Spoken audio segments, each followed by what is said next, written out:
Coucou.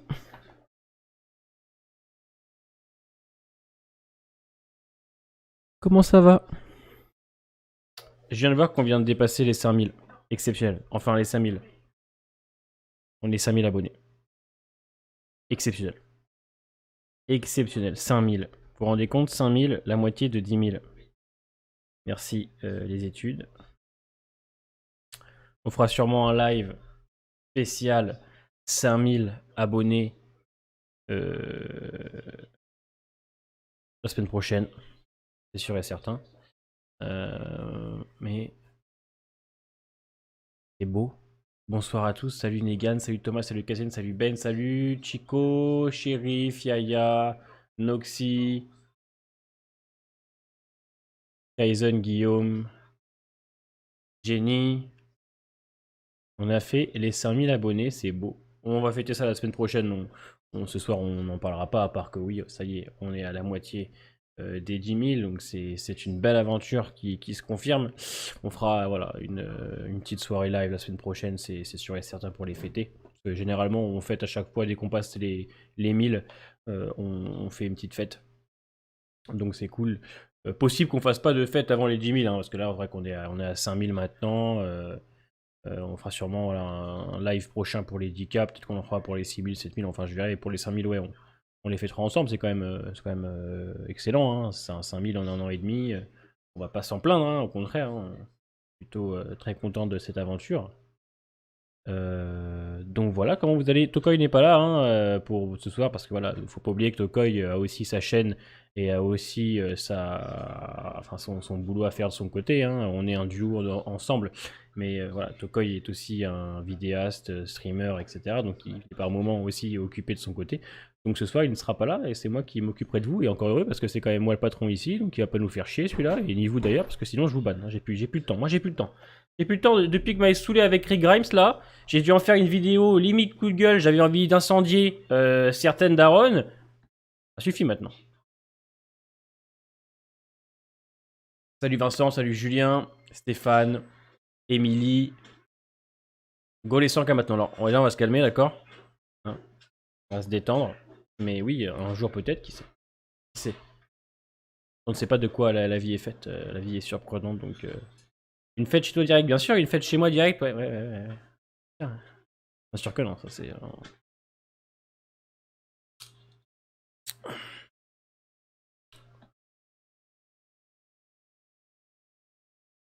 J'ai le ban, Negan. Merci Émilie. C'était la petite vidéo sur X, c'était vraiment juste une vidéo un petit peu, vraiment pour mettre un petit peu les points sur les i avec Rick. Hein. Voilà, on va en reparler parce que j'en fais une overdose.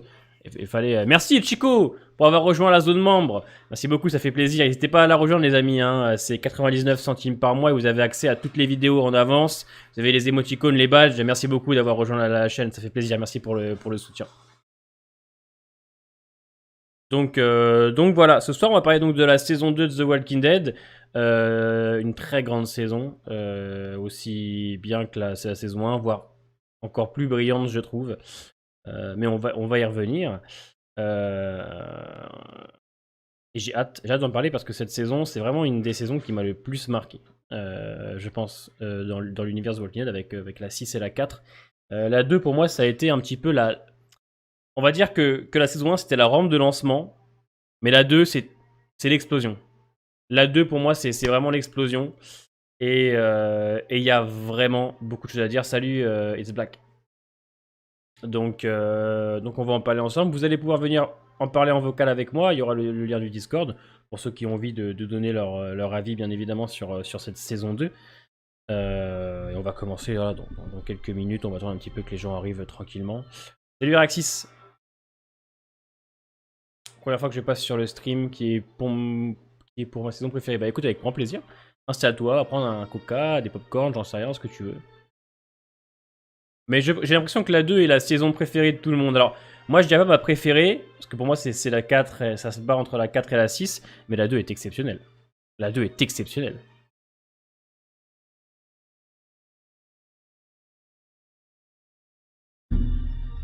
Baisse un peu son chaton. C'est là que j'ai commencé The Walking Dead. Salut Thomas. C'est 2, c'est la confirmation que The Walking Dead. Voilà, c'est exactement ça. La 2, c'est la confirmation.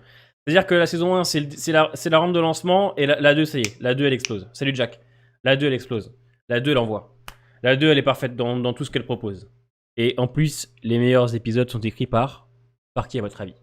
Qui a écrit les meilleurs épisodes de la saison 2? Allez-y. Dites-moi qui a écrit les meilleurs épisodes de la saison 2. Allez-y, à vos claviers. À vos claviers.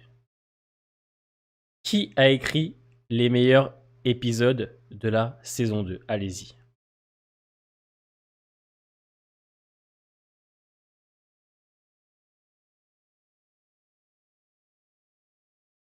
Voilà.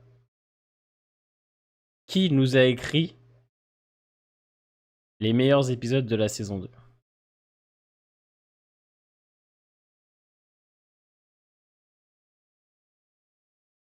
Papa Gimple, bien évidemment. Scott Gimple qui a écrit les meilleurs épisodes de la saison 2 de The Walking Dead.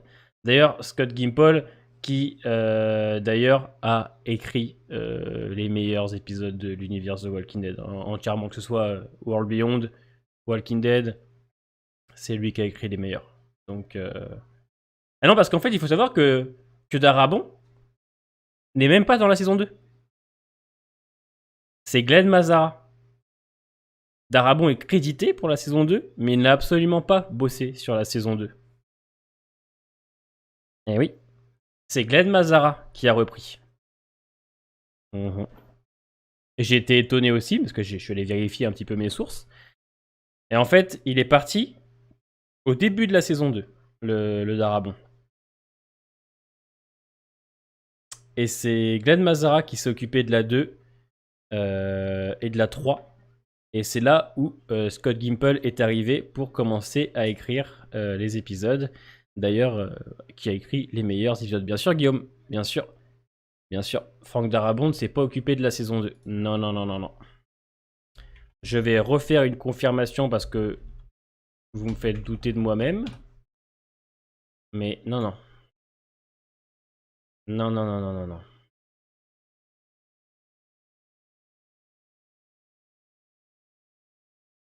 Voilà. J'avais raison. En fait, alors on va le faire, on va regarder ensemble parce que c'est important. C'est le but de la saison 2. Alors, voilà. Le 31 août, Frank Darabont a indiqué que The Walking Dead aura une deuxième saison le 8 novembre 2010 et MC confirme la deuxième saison. Frank Darabont annonce par la suite qu'il aimerait également inclure quelques éléments de l'environnement qui ont eu dans le tome 2 du livre Kirkman. Le 27 juillet, Frank Darabont quitte le poste de producteur de délégué. 27 juillet 2011. Et la deuxième saison de Walking Dead est sortie. Donc il a quitté en fait le projet pendant.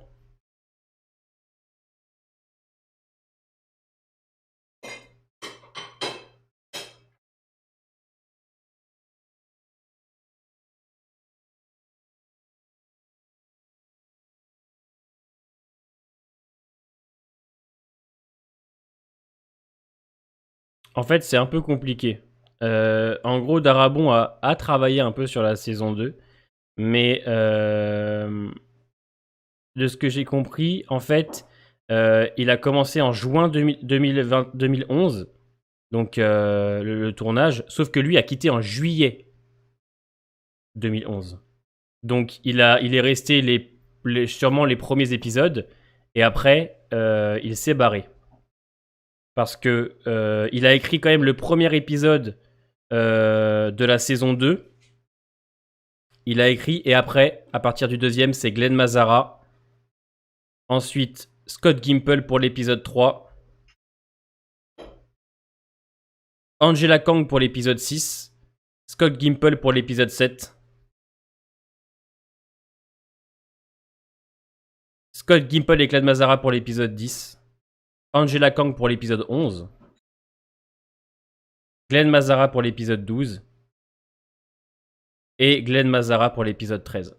Donc voilà, en fait, Darabont est resté les premiers mois, je pense qu'il a dû faire 1 ou 2 épisodes. Et après, il s'est barré, vu que, comme je vous le dis, Franck Darabont a annoncé le début du tournage de la 10e saison pour février 2010, mais il n'a commencé qu'en juin 2011. Et lui, Darabont est parti...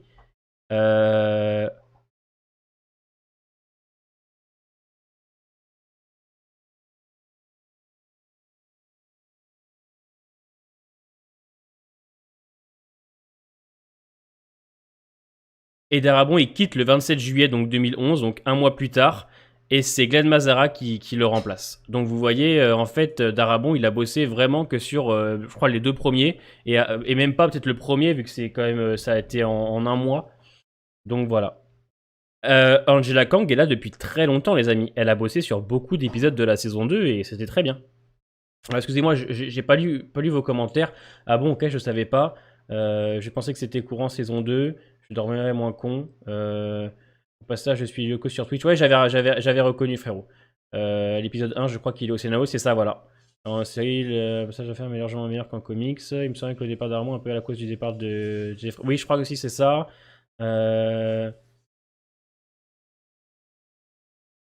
Voilà. Est-ce que c'est Scott Gimple qui a écrit ces fameux francs suisses? Je ne pense pas. Je ne pense pas.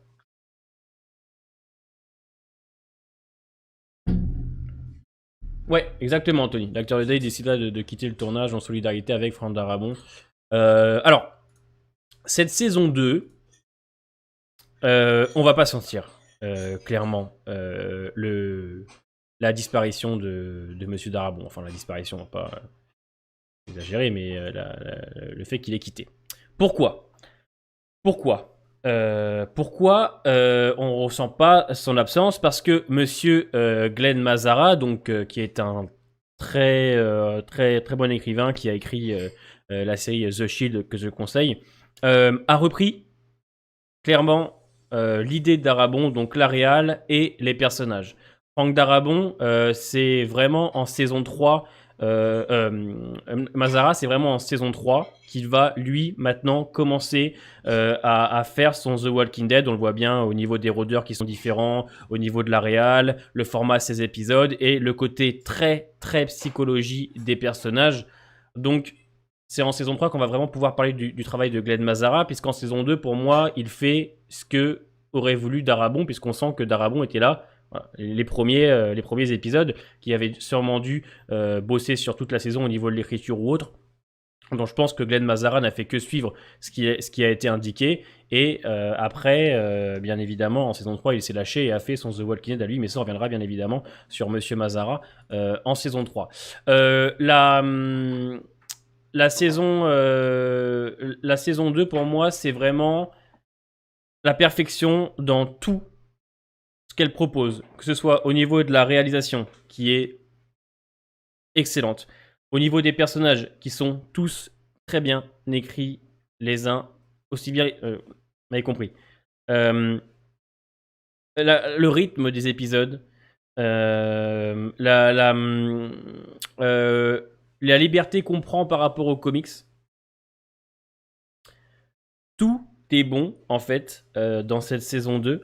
Et c'est pour moi, comme je l'ai dit en début de live, c'est pour moi la saison qui va lancer entièrement la série The Walking Dead. Surtout avec ce final où Rick fait bien comprendre que maintenant il est le chef, que la démocratie est terminée.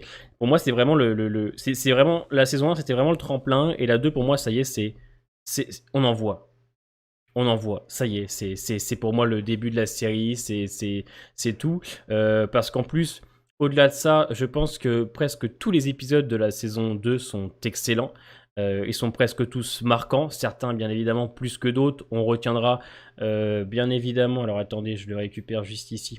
Je me suis pris des notes. Où est-ce qu'elles sont? Hop là. Alors, elle est là. On notera bien évidemment les épisodes comme le premier qui est excellent. L'épisode 7 de Scott Gimple est exceptionnel. L'épisode 8, Nebraska aussi. Qu'est-ce qu'on a d'autre? L'épisode 10 hein, aussi, excellent. Le 11, le 12, le 13 qui vont être... Merci Jack, c'est on la doit aussi à Shane. Bien évidemment, alors ça on va en parler. Ça, on va parler, ne t'inquiète pas, Jack, bien évidemment que Shane sera bien sûr au rendez-vous ce soir de ce live sur cette saison 2, hein, parce qu'il est aussi un des points centraux de cette saison. Pour moi, c'est clairement parfait de A à Z, honnêtement. Je ne pense pas qu'on ait fait mieux en termes de qualité. Alors, il y a la 3 qui est bien aussi, la 4, la 5, la 6 sont toutes bien, mais en fait, on a cette constance. C'est-à-dire que quand on regarde la saison 2, on n'a pas l'impression de voir un épisode en dessous de l'autre. Vous voyez ce que je veux dire? Il y en a qui sont au-dessus, mais ça fait pas de celui d'avant ou d'après un mauvais épisode. Vraiment, l'épisode 1 est vraiment mauvais, je trouve. Ah, ok. Bah, l'épisode 1 est une merveille pour moi, mais chacun son avis. Guillaume, tu as le droit d'avoir ton avis. Dans cette saison, tout est bon, tout est surprenant, tout est logique. On va découvrir des personnages auxquels on va s'attacher, que ce soit Herschel, que ce soit Maggie, la première aussi, premier gros couple qui va s'installer entre Maggie et Glenn, un personnage de Shane incroyable dans cette saison, un Rick qui va clairement changé, un Carl aussi, des scènes incroyables. Moi, je me rappelle de la scène où Carl se prend une balle, le premier épisode plein de tensions où ils sont coincés sur l'autoroute. Qu'est-ce qu'on a d'autre? La scène de Shane et Otis qui te fait comprendre que Shane a clairement vrillé. La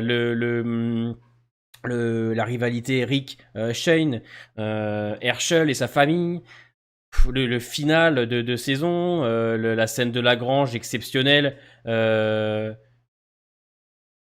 Voilà, je veux dire, le final de saison avec une réalisation aux petits oignons, avec ce plan magnifique entre Rick et Shane, ce côté survivaliste qu'il va y avoir. Non, c'était exceptionnel. Sinon, d'intensité pendant toute la saison, les épisodes, il n'y a pas un où on s'ennuie, ce qui est le plus avec Walking Dead de maintenant. Ouais, non, mais c'est vraiment une saison excellente de A à Z. Il y a surtout en fait dans cette saison, vraiment, pour moi, la plus grande, la meilleure chose, c'est la rivalité Rick et Shane. Et c'est clairement pour moi les meilleures choses de la saison 2. Alors, je suis pas là ce soir pour savoir est-ce que Rick est meilleur que Shane, est-ce que Shane est meilleur que Rick, est-ce que c'est Shane qui a transformé Rick. Je suis pas là pour ça. Hein. Je vous le dis clairement, là, je rentre pas dans ce débat. Il y a longtemps que j'ai arrêté de débattre là-dessus. On a des acteurs talentueux comme John Berthold, un Shane très différent du comics qui va nous surprendre, nous lecteurs, un cliffhanger avec Sophia qui nous a tous clairement laissé sur le cul. Non, clairement, on est sur une saison masterclass et une saison de découverte aussi pour les écrivains, c'est-à-dire qu'on va avoir quand même Scott Gimple à l'écriture sur plusieurs épisodes quand même. On va avoir aussi l'arrivée d'Angela Kang, pareil. Hein, quand même, qui prouve que c'était quand même deux bons écrivains, hein, enfin ils le sont toujours hein, pour ma part. Hein, c'est pas parce que voilà ils font de la merde que j'oublie ce qu'ils ont fait, mais c'est là qu'on peut se dire putain, effectivement c'est assez impressionnant de se dire ils en sont rendus là maintenant, alors que les mecs t'ont pendu quand même les meilleures choses. Effectivement, Guillaume, il n'y a aucune erreur de casting, tout est bon, on est dans la continuité de la saison 1. Et ça, c'est incroyable. Et alors, je sais pas pour vous, mais cette saison, pour moi, elle est culte, comme dit Ben. Genre, si on doit parler d'une saison de The Walking Dead, genre si vraiment je dois faire connaître une saison aux gens pour leur donner envie, je pense que je leur dirais de mater la 2. Parce que la 2, c'est l'entre-deux entre la 1 et la 3. Logique, espèce de débile. Vous m'avez compris quand je veux dire ça. C'est vraiment, en fait, il y a tout dedans. Il y a tout, absolument tout, en fait. C'est la saison qui envoie la série dans les meilleures séries des 10 dernières années, qui la propulse au rang de la série la plus connue dans ces années-là, entre 2010 et 2015, qui rentre clairement dans la pop culture. Hein. Et je vais vous dire pourquoi. Parce qu'il y a même des scènes cultes. Le zombie que Glenn va sortir du puits. Cette scène-là, elle est culte. Et pourtant, elle est pas. Enfin, je veux dire, dans le scénario, elle est très simple. C'est juste pour l'eau. Il n'y a pas vraiment d'enjeu derrière. C'est une scène qui est là juste pour voilà, te faire un petit peu peur, pour te faire croire que Glenn peut y passer. Mais la scène du zombie, par exemple, qui est remplie d'eau, c'est une scène culte. La scène du bar où Rick abat 2 personnes dans l'univers Walking Dead, c'est une scène culte.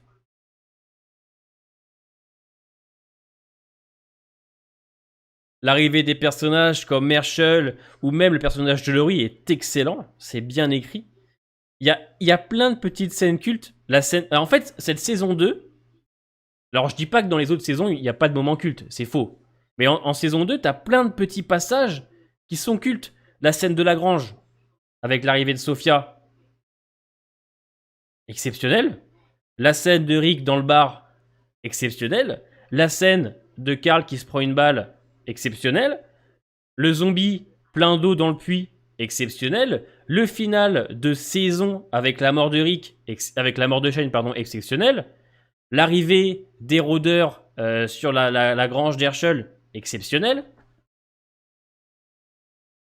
Le combat Shane-Rick, exceptionnel.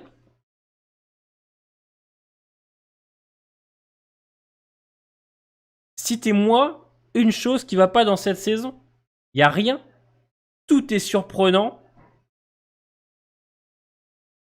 Le moment où Glenn découvre les rôdeurs dans la grange, il y a tout qui est bon. C'est impressionnant, mais c'est impressionnant. Shane qui tue Otis.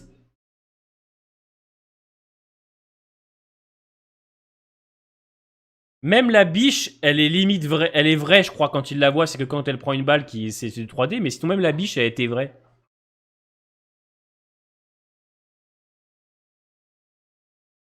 La confrontation avec avec la confrontation avec Rick. Et il y a un truc qui est bien avec cette saison. Vous savez ce qui est bien avec cette saison 2? Il y a un truc qui est très bien avec cette saison 2, c'est le personnage de Rick. Parce que bon, quand on démarre la saison 1 de The Walking Dead, on a un petit peu d'attache pour tous les personnages, mais Rick, honnêtement, j'en avais pas plus que les autres. D'accord? Pour moi, ils étaient vraiment tous à la même égalité. Et quand tu commences la saison 2, il y a une rivalité entre Shane et Rick. D'accord? Mais t'apprécies autant les personnages. Honnêtement, je kiffais autant Rick que Shane. Bon. Et plus t'avances dans cette saison 2, plus tu vois Rick Grimes qui prend des positions, qui s'affirme, qui dit à Shane que maintenant c'est lui qui commande et c'est comme ça. Et surtout, cette scène de fin où Rick tue Shane. Et là, dans cette scène-là, tu comprends que Rick, c'est plus n'importe qui. Et quand tu termines la saison 2 de Walking Dead, et que Rick Grimes, il dit à tout le monde, si vous voulez partir, allez-y, je vous retiens pas, mais la démocratie est terminée, c'est à ce moment-là que Rick Grimes est devenu le meilleur personnage de The Walking Dead. Et je suis un amoureux de Shane, rien à dire, j'ai adoré Shane. Bon, maintenant, il y a longtemps que j'ai oublié, mais dans cette saison 2, Rick Grimes, à la fin, s'affirme clairement comme le meilleur personnage, avec cette scène qui me... Quand je vous en parle, j'ai des frissons. Et vous pouvez demander à ma mère, elle est présente sur live. Hein. Cette scène-là avec ma mère, on pourrait en parler pendant des heures et des heures. La scène où Carol commence à dire « Ouais, il est pas bon pour nous, il faut qu'on s'en aille », et que lui il dit « Allez-y, allez-y, je vous retiens pas. Mais si vous décidez de rester, sachez que la démocratie est terminée. » Là, j'ai des poils, rien que quand je vous le dis. Là, on découvre le Rick Grimes. On découvre le personnage qu'on va tous aimer, qu'on va tous adorer, qu'on attend tous d'ailleurs. Sachez que la démocratie vient juste de mourir, comme dit ma mère. J'ai les poils rien que d'en parler. Et à partir de là, Rick Grimes devient le personnage le plus incroyable de l'univers. The Walking Dead sans aucune contestation possible. Et à tel point que on attend tous une chose, les films de Rick. On attend tous une chose, le retour du roi. Et me parlez pas, j'adore Negan, Daryl ou autre, y a aucun souci. Mais il y a Rick Grimes, et il y a les autres en fait. Vous voyez ce que je veux dire? Rick Grimes, dans cette saison, c'est vraiment pour moi le début du plus grand personnage de l'univers, sans aucune contestation possible, à tel point que nous, fans, on n'attend qu'une chose, c'est le retour du roi. Et ça, vraiment, cette saison 2, c'est exceptionnel la façon dont Rick Grimes s'est amené. Comme dit ma mère, il dit, et n'oubliez pas de m'envoyer une carte postale. Parce que quand on commence en fait cette saison 2, il n'y a pas ce sentiment de Rick leader, il n'y a pas ce sentiment de personnage principal. Parce qu'il est à la même hauteur que Shane et que d'autres personnages, on va dire. Mais plus on monte en intensité, plus on monte, plus on avance dans les épisodes et plus Rick Grimes il prend l'ascendant, jusqu'au dernier épisode où ça va péter. Comme je dis, ça a pété. Et les poils. Parce que Rick Grimes, c'est Walking Dead. Rick Grimes, c'est Walking Dead. Que vous le vouliez ou non, que vous ne l'aimez pas, malheureusement, c'est une évidence, il est The Walking Dead. Et pour les fans de Negan ou autres, il n'y a pas de souci. Negan est un excellent personnage. Heureusement qu'il est là. Je suis d'accord pour vous. Et j'ai hâte de le voir en saison 11. Mais Rick Grimes, c'est Walking Dead. Et s'il y a des films, c'est sur Rick. Ce qui veut tout dire. Parce que les fans, l'univers repose sur cette personne. Parce qu'on a ouvert Walking Dead avec lui. Et on veut le terminer avec lui. C'est le papa en fait. C'est le papa. Et dans cette saison, il l'est pas au début et c'est à la fin qu'il devient. Et je voudrais vraiment que, voilà, on va terminer cette parenthèse sur Rick. C'est vraiment pour moi le début du Rick Grimes. Et je trouve que tout ce qui est travaillé avec lui dans cette saison explose à la fin de la série. Et à la fin, t'es comme ça. Et là, tu te dis, putain, c'est incroyable. C'est incroyable. Le jeu d'acteur Lincoln explose dans cette saison largement. Bien sûr, mais même John Berthold. Même John Berthold, qu'on parle de le charisme, la prestance de Shane. Incroyable. Incroyable cette rivalité. Excellent. Rick, c'est le leader naturel, il n'a rien demandé lui à la base. Il voulait juste retrouver sa femme. Exactement. Parce qu'à la fin, tous les personnages sont là en gros à dire qu'on ne lui fait pas confiance. Mais finalement, ils vont rester. Ils vont tous rester. Parce qu'ils savent que s'il y a bien un moyen de survivre, c'est avec cet homme. C'est avec papa. Et c'est pas Shane ou Negan qui aurait fait ça. Et j'adore les autres personnages. C'est juste pour que on remette un petit peu les pendules à l'heure. Rick, c'est un personnage à part. C'est le personnage principal. C'est celui qu'on va suivre depuis le début. C'est celui qui a marqué avec le plus de scènes, le plus de moments, parce que c'est lui. Et attention, ça veut pas dire que j'aime pas Negan et Shane, au contraire. Heureusement qu'on a Jeffrey Dean Morgan en saison 11, hein, parce que le pauvre avec Norman Reedus et lui, faut bien relever le niveau. Hein. Bon allez, il y a quand même Carole Pelletier, on va pas quand même enlever le talent de Madame McBird, parce que c'est vrai qu'elle est quand même excellente, hein, malgré que le personnage soit plus à la hauteur qu'avant. Mais c'est vrai qu'heureusement qu'il est là, parce qu'on se ferait quand même un peu chier maintenant. Hein. Elle le dit, c'est pas avec Shane qu'on aurait survécu. Tu as pas eu de cette scène de dingue quand ils sont tous devant la porte du CDC et qu'elle s'ouvre sur un coup, jeu de lumière. Alors en fait, maman, je pense que tu dois mettre tes lunettes parce qu'il y a marqué quoi sous ma tête. C'est quoi le titre du live ce soir? Ah, en même temps, ma mère, elle a commencé à prendre de l'âge. Je peux pas. Je peux rien faire contre le temps, moi. Enfin, si vous voulez, je peux lui donner un Doliprane, mais je suis pas sûr que ça aide beaucoup. En fait, le discours de Rick en saison 2, il recrache tout ce qu'il a appris de Shane et ça, c'est beau. Alors, je suis pas trop d'accord avec ça, honnêtement. Pour moi, Rick n'a pas spécialement appris de Shane. Disons que juste que Rick a compris à cause de l'action de Shane, mais pour moi c'est deux personnages différents avec des idées totalement différentes, et Rick n'est pas Shane. Donc voilà.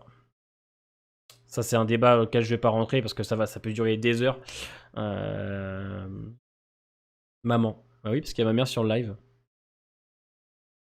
Rick a mis tout le monde d'accord en final. Exactement.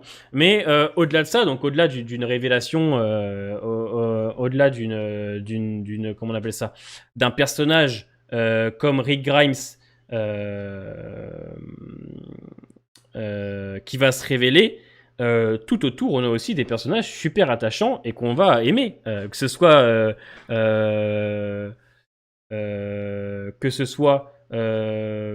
Daryl qui va commencer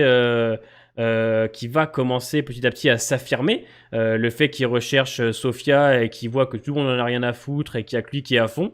Salut Evan. On va aussi avoir le duo Glenn-Maggie qui va nous plaire. L'arrivée d'un personnage Herschel qui, bon, a pas spécialement nous marqué tout de suite, mais c'est en saison 3 que ça va arriver, donc ça on en parlera en saison 3, même si effectivement Herschel, bien qu'un petit peu détestable au début, reste un personnage quand même assez attachant, je trouve, et assez intéressant.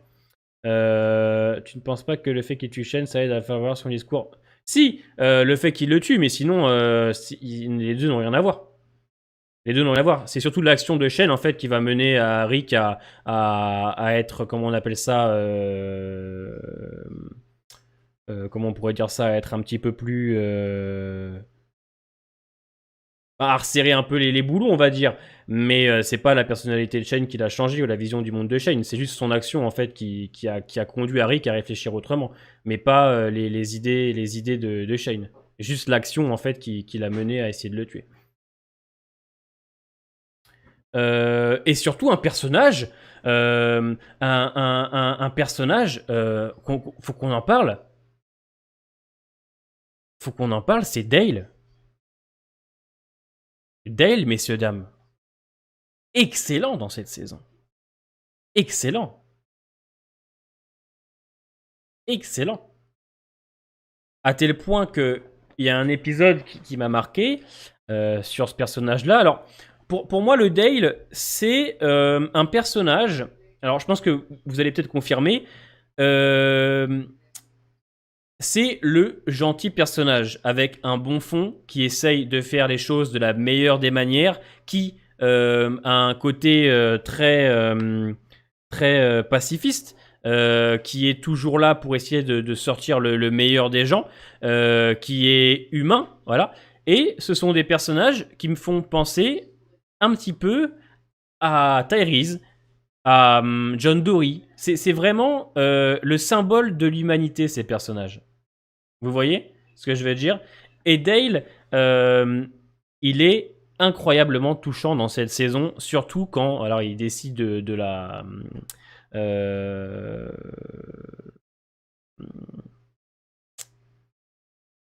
la mort de Randall tous ensemble. Et quand t'as Dale qui se lève devant tout le monde et qui dit attendez, on peut pas faire ça, si on fait ça on va changer à jamais, c'est la vie d'un être humain, d'un gosse, etc. Euh, les dialogues, le personnage en lui-même, waouh! Waouh! Et sa mort qui arrive comme ça, sans crier gare pour nous spectateurs. C'est le genre de personnage que j'aime beaucoup parce que c'est un personnage pour moi qu'on ne peut pas détester. Vraiment, je le classe à la même hauteur qu'un John Dory, par exemple. John Dory, pour ceux qui regardent Fear, ceux que tout le monde ne regarde pas Fear, c'est le personnage le plus humain avec lui. C'est des personnages qui veulent sortir le meilleur des autres, qui essayent toujours de faire les meilleures actions, qui ne tuent pas pour le plaisir, qui essayent voilà, toujours de raisonner, qui essayent toujours voilà, de proposer les meilleures solutions. Et malheureusement, c'est qu'ils sont trop humains pour ce monde-là, comme dit Guillaume. Euh, c'est euh, ces genres de personnages que t'aimes et qui et qui leur mort te rend, pour moi, obligatoirement triste, en fait. Les personnages les plus humains qui sortent du lot pour leurs actions, en fait, très différentes des autres, te marquent, en fait. Et la mort de John Dory, la mort de Dale, c'est pareil. C'est terriblement triste. Pourquoi? Parce que les personnages sont écrits de manière à ce que tu dises « Oh non, putain, pas lui. Oh non, pas lui. Pas toi. Pas toi. Pas après tout ce que t'as fait. » T'étais là, tu dis « Non, non, c'est... On a besoin d'un homme comme ça. On a besoin d'un monsieur comme ça. » Alors, Herschel, le frère, c'est différent. Herschel, il est un petit peu différent quand même de Dale. Herschel, c'est un mec qui, je pense qu'il tuerait quand même. On le voit, il est, je dirais pas moins humain. Il est juste peut-être un petit peu plus terre à terre. On va dire que Dale, il serait prêt peut-être à pardonner à tout le monde, même à aller au plus grand salopard. Tandis qu'Herschel, il a quand même une limite, tu vois. Une limite.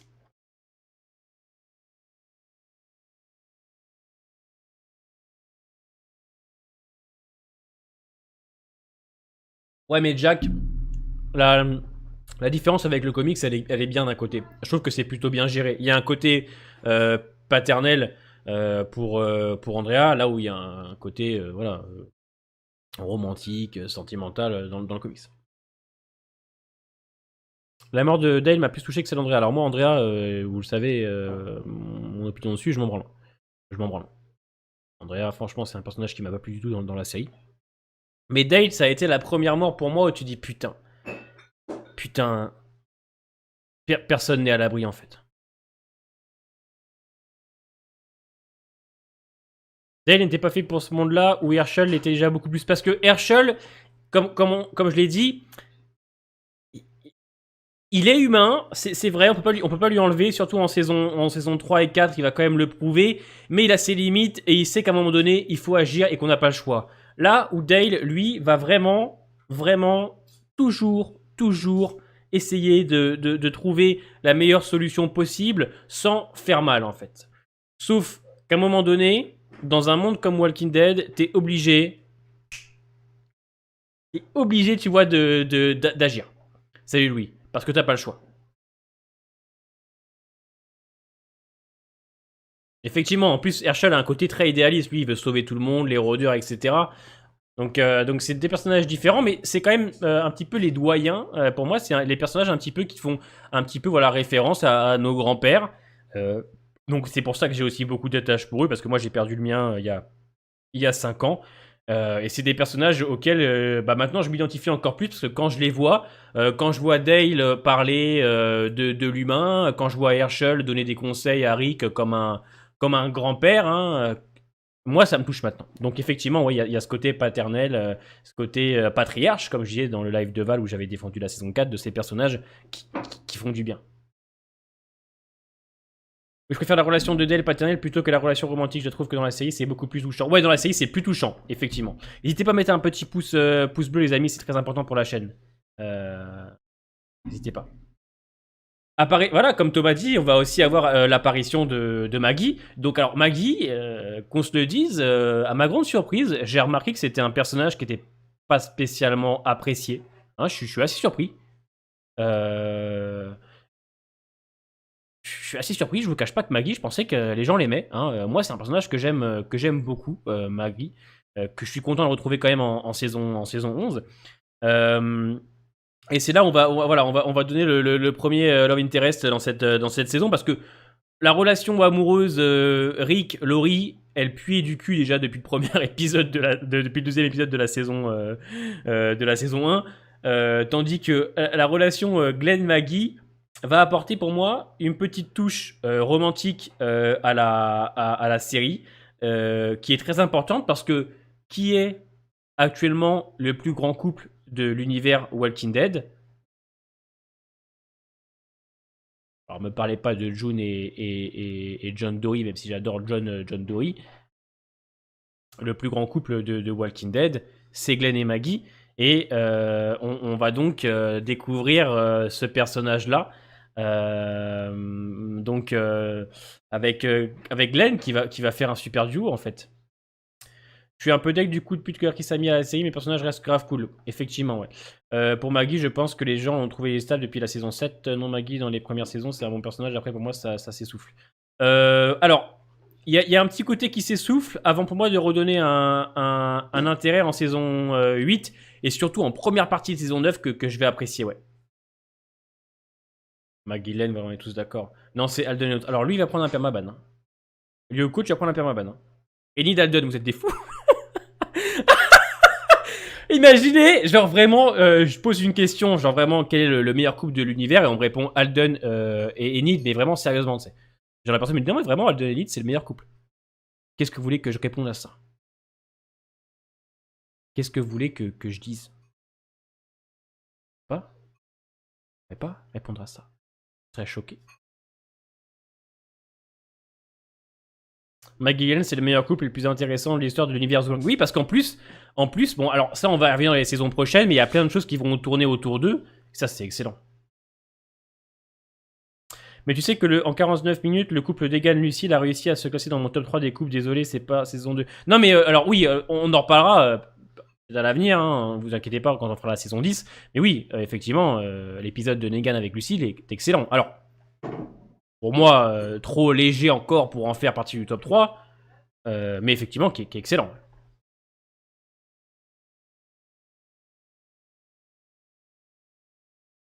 Maggie, top... ouais, alors ça va, franchement. En fait, j'ai l'impression que chez moi, il y a beaucoup de gens qui aiment Maggie, mais quand je vais sur les réseaux, voilà, parce que je voulais déjà expliquer, depuis le retour de Maggie, je reçois des commentaires du style ouais, Maggie la salope, ouais, Maggie, faut qu'elle meure, j'espère que Negan va tuer Maggie. Ils sont complètement teubés, ceux-là. Ils ont absolument rien compris au personnage, que si on écoute les gens, c'est de la faute de Maggie si Negan a tué Abraham et Glenn. Ah, je vous dis en ce moment, et ça, je voudrais ouvrir une petite parenthèse là-dessus. Depuis 2 mois, j'ai l'impression d'attirer les fans les plus débiles de l'univers The Walking Dead. Je vous jure, les frérots, ils sont teubés. Je vous promets, ils sont teubés. Ils sont teubés. En ce moment, ils sont teubés. Vraiment, ils ont de l'eau dans le cerveau, je sais pas ce qu'ils ont, ils ont de l'essence dans le crâne. Ils sont teubés. À l'épisode de Negan, il n'y avait pas Maggie. J'ai reçu des ouais, Maggie la salope, etc. Et des fous. Des fous. Entre ceux qui me posent la question de Rick qui revient quand, tous les jours sur n'importe quelle vidéo en live, ceux qui me disent que Maggie, c'est une salope, j'en peux plus.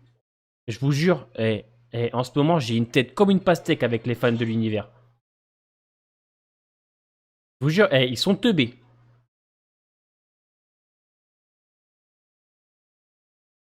Ah, mais en ce moment, Evan, je vous dis, les frérots, faites attention, hein. Parce que ces gens-là, ils peuvent vous rendre con, hein. Ah, je vous jure qu'ils me rendent débile, hein. Des fois, je me lève, j'ai l'impression d'être encore plus con que la journée d'avant. Ah, je vous jure, hein. Et en ce moment, ils sont sortis. Ouais, mais alors, vous voyez, en fait, je pense qu'ils hibernent par moment. Vous voyez je pense qu'ils hibernent. Et des fois, ils sortent. Mais ils sortent tous ensemble. Vous voyez, il y en a pas un qui sort, un ou deux qui part en reconnaissance. Non, non, ces cons-là, ils sortent tous ensemble. Et ils forment un groupe. Donc, un groupe de demeurés, hein, clairement, de débiles. Et ensemble, ils décident de savoir qui va être le plus con, en fait. Ou qui va poster le commentaire le plus con. Ah, je vous promets, hein. Ah ben moi, quand j'ai reçu Maggie la salope, faut que Negan la tue. Alors moi, j'étais subjugué. Regardez, il y a du dislike. Là. Je pense qu'il y en a qui se sont reconnus, là. Il y a des débiles, ils se sont reconnus, regardez, là. Ils dislike. Ah putain, il parle mal de nous, c'est vraiment pas bien, on va mettre un dislike. Vraiment, on va mettre un dislike parce que vraiment, c'est vraiment un connard.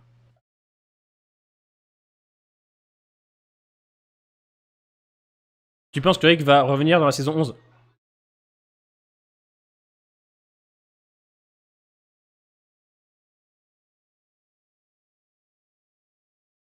Tu peux dire avec Riff, Flotoon, si tu as le droit, toi.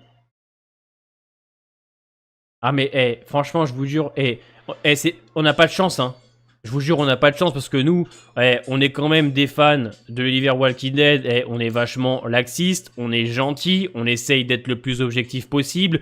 On aime les personnages et même quand on les aime pas, on trouve des bons côtés. Voilà, nous, on est un petit peu des gens qui, quand on n'aime pas, eh ben, on écoute les autres, on donne nos avis, on s'écoute, on n'est pas tout le temps d'accord, mais voilà. Mais cette partie de la fanbase, je sais pas, faudrait qu'on leur donne un surnom. Hein.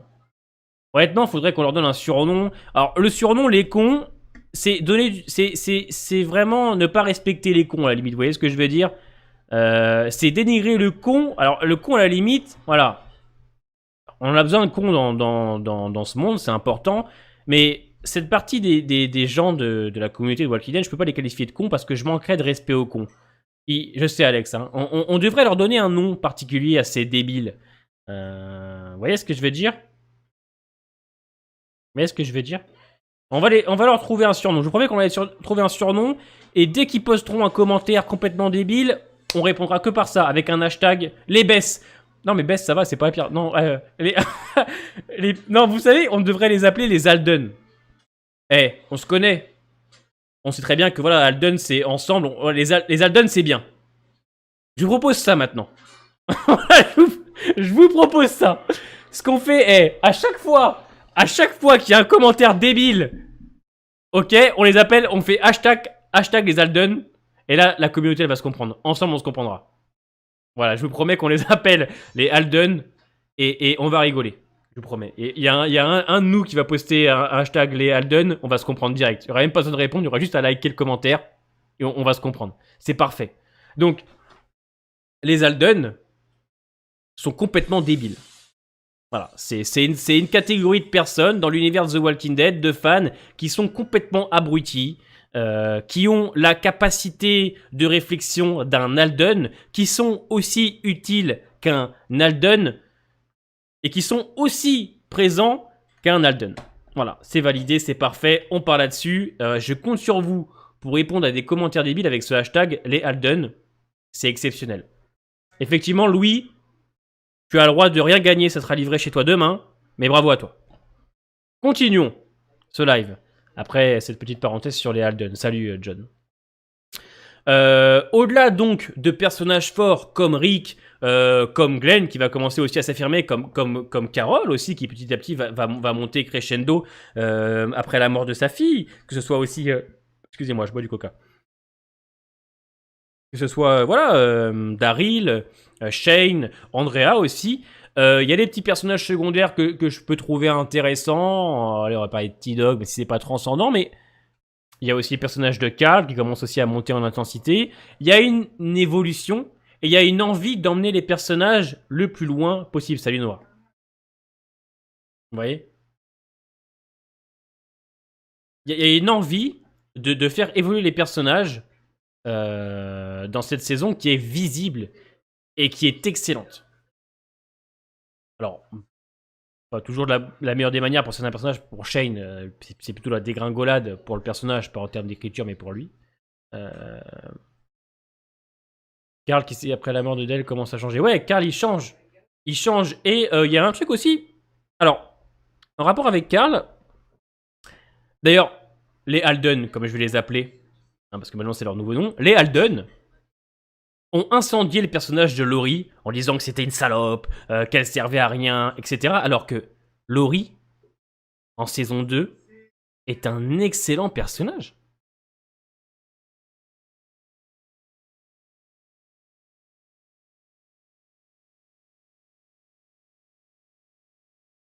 Est un excellent personnage. Un personnage qui est cohérent, bien évidemment qu'elle veut pas donner une arme à son fils, hein, le gamin il a 10 ans, bien évidemment qu'elle veut protéger, bien évidemment une femme perdue quand même entre deux hommes, hein, elle a des sentiments pour Rick mais elle aime aussi Shane, ce qui est la vie, hein, c'est des choses qui arrivent, hein, que ce soit pour un homme ou pour une femme. Vous voyez ce que je veux dire? Si c'est Rick qui était amoureux de deux femmes, je pense qu'on n'aurait pas traité Rick de salope, hein. Alors, voilà. Mais Laurie est un super personnage qui s'est fait descendre par les Alden, mais moi, je la trouve excellente dans cette saison 2. Alors oui, un petit peu détestable. Ça, on peut pas lui enlever, mais bien écrite et une actrice excellente. Moi, j'ai compris. Mais bon, les Alden, voilà, à mon avis, on peut pas leur en vouloir. Je l'ai dit, ils ont de l'eau dans le cerveau. Alors à partir de là, ils sont noyés tous les jours, ceux-là. Mais Laurie a d'ailleurs beaucoup raison sur certains points, contrairement à Rick, par rapport à sa grossesse. Voilà, exactement. Jamais compris cet acharnement sur Laurie à l'époque. C'est un perso très bien. Effectivement, Laurie n'est pas un mauvais personnage. Le développement de Rick passe aussi par. Oui, exactement. Oui, mais elle arme quand même bien Shane et Rick. Oui, mais. Oui, mais c'est pas. Ça fait pas quelque chose de mauvais. Shina Uiwenda. Ça n'est pas elle d'un personnage mauvais en écriture. C'est le choix, c'est un choix scénaristique. Exactement. Alors, cascadeur de cinéma, je suis d'accord avec toi. Moi, Andrea, elle m'a plus saoulé que Laurie. Hein. Ah, largement. Hein. Laurie a joué sur 2 tableaux et s'est rendu. Ouais, mais voilà, mais. C'est les choses de la vie, hein. C'est les choses de la vie. En fait, cette saison, en termes aussi d'écriture de personnages, elle est vachement représentative de ce qui peut se passer aussi dans la vraie vie. C'est là que je trouve intéressante les premières saisons de The Walking Dead, c'est qu'il y a ce sentiment qu'on peut vraiment s'identifier au personnage. Là où maintenant on peut plus, hein, quand on voit Negan avec sa batte de baseball avec son cuir, qui voilà, ça fait très cliché, ou qu'on voit Daryl, le survivaliste dans la forêt avec son arbalète qui mange des ratons laveurs. C'est difficile de s'identifier à ce genre de personnage. Mais dans les premières saisons, on peut. Et Laurie est un personnage représentatif de ce qui peut se passer dans la vraie vie. On dit beaucoup que Laurie, ça se fait pas qu'elle ait fait en sortant avec Shane, mais on dit jamais Shane, ça se fait pas ce qu'il a fait. Ouais, voilà. Par contre, Shane qui couche avec Andrea alors qu'il est censé aimer Laurie, on dit rien. Programmeur, si c'est une blague, frérot, je vais pas vous mentir, il y a des permabans qui vont partir. La saison 1 et 2 se déroulent 17 jours à partir du réveil d'Uric. Tu confirmes. La saison 1 et 2 se déroulent sur 17 jours à partir du réveil. Ah, peut-être. Aucune idée, Louis. Je vais pas te mentir, je sais pas trop. Quand elle dit à Shane qu'elle sait plus qui est le bébé, tu le dis, oh ma grande, ça c'était pas une bonne idée, ça va forcément mal finir. Oui, mais alors là tu me parles de l'écriture du personnage. C'est une écriture voulue, Shina. Tu vois ce que je veux dire? Mais ça en fait pas un mauvais personnage pour autant. Ouais, bien sûr, Raiden, je vais te mettre modo. Tu veux aussi prendre le contrôle de la chaîne, frérot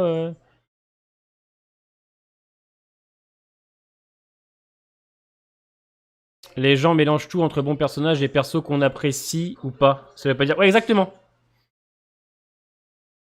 Salut, la clé USB. Shane qui a essayé de tuer Rick là où ils ont voulu déposer le gosse. Vous voyez ce que je veux dire? C'est que pour moi, tous les personnages sont vraiment excellents. Alors... ok, ça marche pour gamer parce que je vais pas te mentir, avec les trolls, je sais plus. En ce moment là, je vous cache pas, l'humour, il est dans mes chaussettes. Et j'ai des sockets pour vous dire à quel point l'humour est pas très présent là, en ce moment. Mais pas de soucis, frérot. Mais on sait jamais, tu vois. Excuse-moi d'être sur la défensive. Alors, peut-être en vrai, peut-être le personnage le moins intéressant et qui va le devenir par la suite un peu plus pour moi, c'est Bess. C'est vrai qu'en saison 2, Bess, voilà, elle est un petit peu pénible avec ses envies de suicide, etc. Et on n'a pas trop d'attache pour elle parce que je trouve que on n'a pas trop donné les armes pour s'attacher à elle.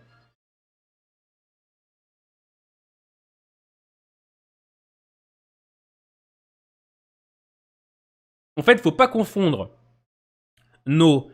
comment on pourrait dire ça? Il y a un truc qui est très important, et cette saison 2 le prouve. Il ne faut pas confondre notre attachement au personnage avec l'écriture. Vous voyez ce que je veux dire?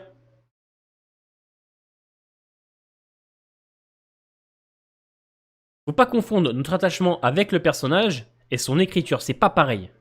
Vous voyez? Effectivement, Laurie est peut-être dur à apprécier, mais en soi, l'écriture est vachement bien. À la différence d'Andrea, on en parlera un petit peu en saison 3, où je trouve le personnage redondant et a des actions débiles alors qu'elle voit les choses. Vous voyez?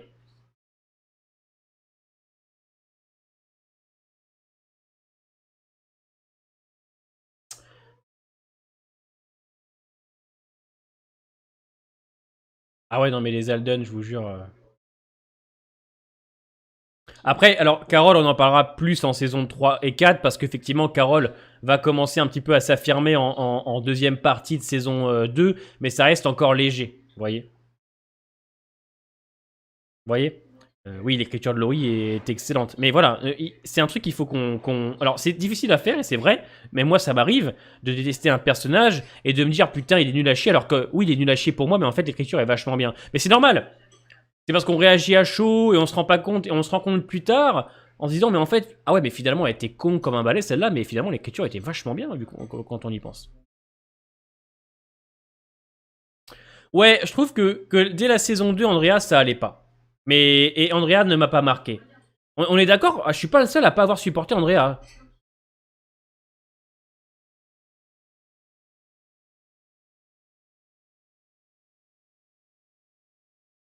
Les ailes confondent personnages et acteurs, il a rien qui me gonfle plus que dans les séries. Alors par contre, Evan pour Charlie, elle est indéfendable, à tel point qu'on la voit pas. Alors pour l'actrice, oui, on ne s'attaque pas à l'actrice, bien évidemment. C'était qu'une actrice et c'est qu'une jeune, bien évidemment, mais là par contre, elle, pas trop défendable, quoi. Alors, et Bess, c'est pas le pire personnage de la série, je trouve, parce que Bess va être intéressante, et on va en reparler bien évidemment en saison 4. Bess va être très importante pour l'évolution d'autres personnages. Par contre, oui, en saison 2, effectivement, Bess, on s'en branle la nouille. Hein, elle est aussi importante que ma masse capillaire, et c'est pour dire, il n'y a pas grand-chose sur le caillou. Donc à partir de là... Andrea, je la muggle moi aussi. Andrea, ça va, ok, d'accord. Graham, je parle du rapport à l'acteur. Oui, le rapport à l'acteur, c'est impressionnant. Vous vous rendez compte que l'actrice qui joue Maggie a dû supprimer son compte Instagram. Parce que les Alden sont sortis, sont complètement arrachés. Hein? Les Negan sexuels. Parce qu'il y a une partie des Alden qui ont fusionné avec les Negan sexuels aussi. Hein. Ah, c'est bon, Negan, il dit bonjour et il y a tout le monde qui fait un coma, frérot. Et moi, quand je dis bonjour, il y a personne qui fait un coma. Hein. Et pourtant, ma mère a dit que j'avais du charisme. Oui, ma meuf fait un coma dès que je dis bonjour. Là. Ouais, ma meuf, de toute façon, je lève le petit doigt et... Ah, c'est bon, elle a fait un coma. Bess sur développement de elle est super. Effectivement, elle va être très importante par la suite, ouais. Il est fluide, ce live, ce soir, hein. Vous avez vu? Hein, qu'il est fluide. On enchaîne, hein. Et on s'arrête pas depuis tout à l'heure, hein. Ça bavard, hein. Bavard, pardon, excusez-moi. Là, j'ai des problèmes avec le français, j'ai arrêté l'école en CE2, vous m'excuserez. Hein. Moi, j'ai du charisme. Avec un K. J'ai plus du K que du risme, moi. D'ailleurs, l'actrice d'Andrea qui rejoint la saison 3 de The Boy pour un rôle éphémère. Enfin, un rôle court. Court comme mon sexe. J'aurais aimé voir Andrea basculer du côté obscur avec le gouverneur. Ouais, et puis moi j'aurais aimé voir Dark Vador aussi dans Walking Dead. Complètement arraché celui-là. Non mais vous avez vu comment il est fluide ce live? On enchaîne, hein. On enchaîne. On a même créé une catégorie pour les débiles de Walking Dead, les Alden, c'est pas exceptionnel. C'est parce que Tokoi est pas là. Sûrement, sûrement. Puis je peux pas me le blairer, Tokoi, il commence à m'insupporter celui-là. Non, en vrai, et vous, quelle est la scène qui vous a le plus marqué? Carole me fait beaucoup de peine dans cette saison. Ah, mais Carole est un personnage d'une profonde tristesse dans cette saison 2. Parce qu'elle cherche Shafi, enfin, elle cherche. Elle ose pas y aller parce qu'elle a peur, et elle va envoyer Daryl, et etc. Et quand elle va se rendre compte que sa fille est morte, le personnage perd tout, en fait. Parce qu'il lui restait que ça. Et vous savez ce qui lui restait à Carole? Le pire. Vous savez ce qui est le pire? C'est l'espoir. C'est l'espoir. Parce que nous, êtres humains, l'espoir, c'est ce qui nous fait vivre, c'est ce qui nous fait survivre, parce qu'on espère. L'espoir, c'est très important pour nos vies, pour la vie humaine. Et quand Carole va perdre sa fille, c'est l'espoir pour elle qui s'envole. Et ça, c'est d'une profonde tristesse. Quand elle est à genoux, elle tombe, et Kurik va devoir la battre. C'est terrible. Et ça, en termes d'écriture, et ce que dégage Melissa McBurn, parce que Carole Pelletier, bien que ces dernières saisons, c'est pas terrible, c'est quand même Carole Pelletier. Vous voyez ce que je veux dire? Carole Pelletier, c'est Carole Pelletier. C'est l'un des meilleurs personnages de Walking Dead. Et Melissa McBurn a cette capacité à dégager des émotions qui sont incroyables. Quand elle tombe au sol et qu'elle pleure et que l'épisode après, tu la vois marcher un peu partout, tu sais pas ce qu'elle fait, elle a cette capacité à dégager une telle émotion. Quelle femme et quelle actrice. Et je parle pas que cette scène-là, les amis. Je parle de la scène où elle vient les délivrer aussi dans le 5x1, où elle tue Karen dans la saison 4, où elle joue les ninjas en saison 6, mais ça on y reviendra plus en détail quand on parlera des saisons. Cette capacité d'actrice qu'elle a à dégager de telles émotions, la tristesse, la colère, la joie, tout. C'est impressionnant ce qu'elle arrive à faire McBear dans cette saison 2, même si elle est un peu plus en retrait que les autres saisons. Carole Pelletier, c'est quelque chose. Et Melissa McBeard, je vais vous dire, même si maintenant, effectivement, le personnage est quand même plutôt pénible, on a de la chance de la voir et on a eu de la chance.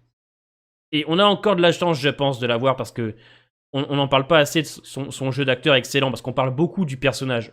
Beaucoup du personnage de Carole. Mais l'actrice, Carole Pelletier, Melissa McBeard, waouh. Waouh. Oh, Carole m'a fait passer par toutes les émotions, hein. Ah, des larmes, hein. Vous savez, des grosses larmes de crocodile, là, la larme de sel qui coule, là. Mais tu sais, qui coule que d'un œil, pas des deux, tu sais. Qui coule ici, tu sais, et qui met longtemps à descendre sur ta joue, tu sais. On dirait qu'elle fait un rallye, tu sais. Ça, c'est Carole Pelletier qui peut te le faire, ça. Je peux vous dire que là, Carole, hop, elle peut te faire passer par toutes les émotions, mon pote.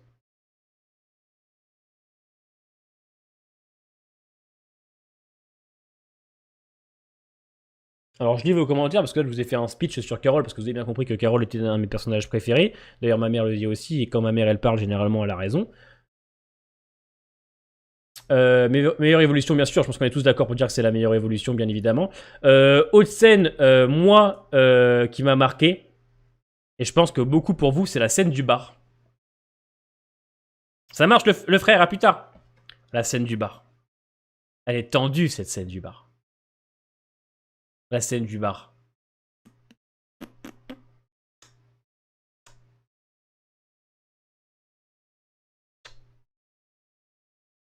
Exactement, Anthony, on a des sacrés acteurs. La scène du bar. Magnifico!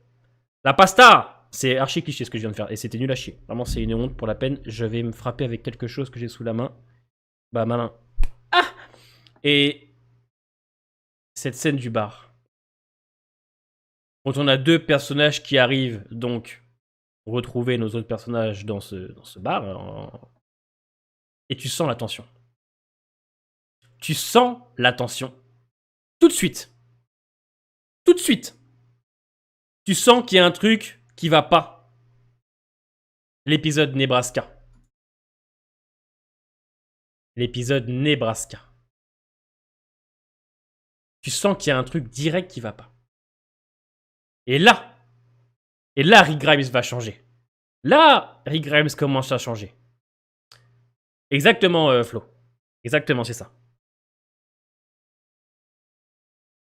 Par contre, Thomas, si tu viens sur live pour être archi défaitiste, va-t'en, frérot.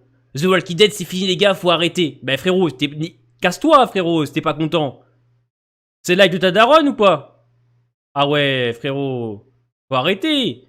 Oh, tu viens sur le live, frérot, pour dire qu'il faut qu'on arrête avec cette série.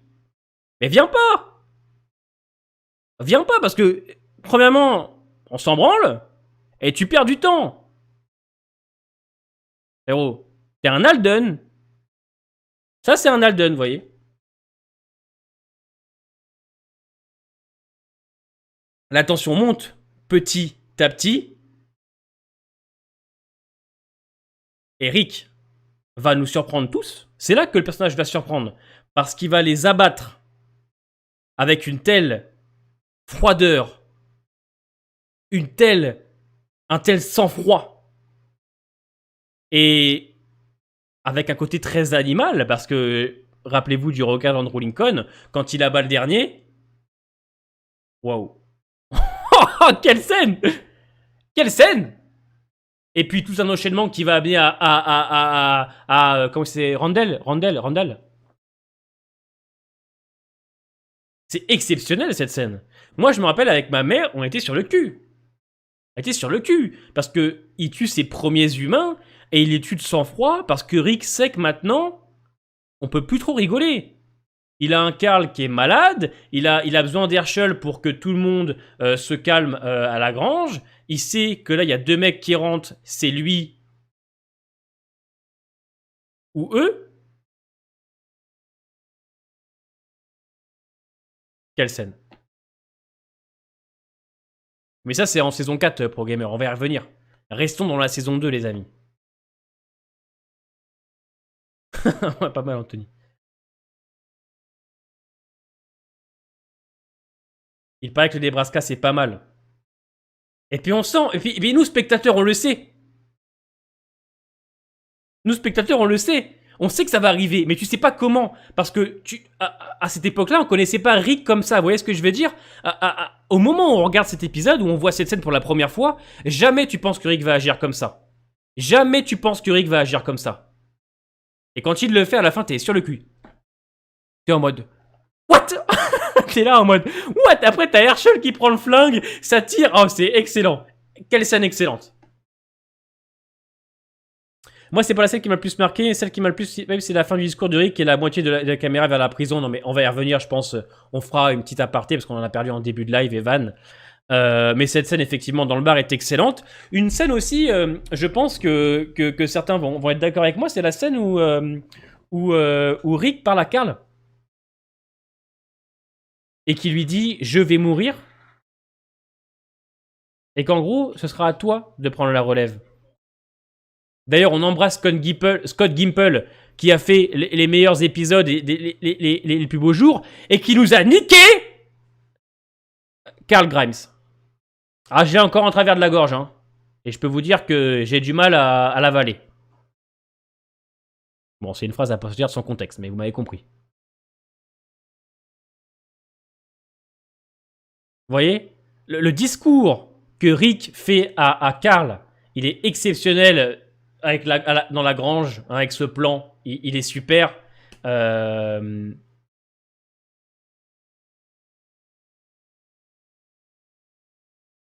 Quel discours. Quel discours. Un discours sur la vie, sur la mort, sur la suite logique d'un père et son fils. Waouh. Waouh. C'est... Waouh. C'est beau. Et cette scène est magnifique et je vous invite à la revoir, ce discours, c'est waouh. Salut Gwendal. Salut mon frérot. Ça fait longtemps qu'on t'a pas vu au soir et toi d'ailleurs. Cette scène-là, celle que j'ai aimé, c'est Daryl dans la forêt. Ouais, alors oui, c'est vrai qu'il y a alors, Daryl est bien dans cette saison, mais c'est après qu'il va encore plus s'affirmer. Là, pour moi, c'est vraiment la saison de Rick et Shane, vous voyez. Même s'il y a des moments avec Daryl, il est excellent. Mais qu'est-ce qu'il y a alors, la mort de Dale m'a marqué aussi. Mort surprenante. J'arrête pas de faire des allers-retours. T'es pas chez toi, hein? Voilà. Soyez en couple, les amis. Ah oui, magnifique le plan du père et le fils en haut de la grange. Tu vois, ma mère est d'accord avec moi. Dans cette saison 2, on l'aime d'un amour inconditionnel. Je pense que ma mère aime plus la saison 2 qu'elle ne m'aime moi, en fait. D'ailleurs, je pense qu'elle aime plus The Walking Dead que ses propres enfants. Bah, j'ai commencé à comprendre le jour où je suis rentré sur Paris et que j'ai vu des posters de Rick partout et de John Dory dans sa chambre. Alors j'ai compris direct. D'ailleurs, une anecdote assez sympa, le jour où je suis parti à Bordeaux, parce qu'en fait, j'avais une chambre avec mon frère, on avait la même chambre, donc un lit chacun. Dès que je suis parti à Bordeaux, vivre à Bordeaux, au bout d'une semaine, ma mère avait enlevé mon lit. Donc voilà, vous pouvez comprendre à partir de là que je pense que ma mère a eu un désintérêt total de moi à partir de l'arrivée de The Walking Dead, à tel point que voilà, elle a même dégagé mon lit pour le remplacer par une statue de Daryl. Ouais. Ouais, j'ai pas de chance. Ouais, j'ai pas... C'est dur. C'est un peu dur pour moi d'en parler, mais c'est pas facile d'être remplacé par une statue de cire. Il y à la limite être remplacé par Daryl en lui-même, par Norman Reedus. J'aurais dit ok, bon, une vie contre une autre. Mais contre une statue de cire, une pop. Une pop, c'est ça qui est... C'est même pas du cire, c'est du plastique. Ah, c'est pas facile, hein. Ah, tu rentres chez toi dans ta propre maison, hein. et que tu vois à la place de ton lit, il y a une pop de Daryl, ah bah tu remets un petit peu ta vie en question, hein, c'est... Ah bah je vous cache pas que j'ai pas très bien dormi pendant plusieurs jours, hein. Alors à la limite, je veux dire, être remplacé par quelqu'un d'autre, ok, mais être remplacé par une pop à 14,99 €, je les ai là. Allez, les deux glandes ici, là. La statue a des cheveux aussi. Alors ça, tu vois, c'est gratuit, mais ça prend un permaban, ça. Je rigole, bien sûr, hein. Par contre, elle a vraiment enlevé mon lit. Elle a remplacé par rien du tout, mais elle a vraiment enlevé mon lit. Et elle a pas enlevé mon lit une semaine après, hein. Elle a enlevé mon lit 2-3 jours après. Alors, elle l'aurait fait 1 mois ou 2 mois après, j'aurais compris, je reviens pas. Mais 2 jours après, 3 jours après, j'aurais pu avoir un problème avec mon train. Elle aurait pu enlever mon lit 1 heure après, je serais revenu, bah j'aurais dormi directement sur la moquette, hein. Ah, c'est pas comme ça qu'on imagine la vie, hein, je peux vous le dire, hein. Daryl a du charisme, c'est vrai. On se marre bien ce soir, hein. C'est la déconne, comme on dit. Non, voilà, ouais. Donc, beaucoup de scènes marquantes dans The Walking Dead, cette saison 2. Et plus on avance, et plus on monte en intensité. La mort de Shane, waouh. Oh, le plan! Le plan! Sur cette petite colline, avec une réale magnifique, avec ce clair de lune. La lune qui illumine donc ce plan, hein, c'est beau. Hein, messieurs, dames, que c'est beau, vous confirmez? Confirmez avant que je vous banne. C'est beau. Et là, il va tuer Shane, pour ensuite que Carl abatte Shane en rôdeur. Les personnages retournent à la grange. Le plan, la caméra s'élève. La horde arrive.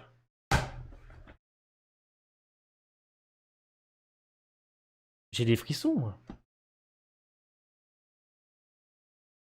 Et vous savez, ce qui est dur, et ce qui est dur en tant que fan, et vous allez confirmer, qu'est-ce qui récemment nous a fait vibrer dans l'univers The Walking Dead? Fear the Walking Dead. Ça n'a pas de sens. Ça n'a pas de sens. Expliquez-moi comment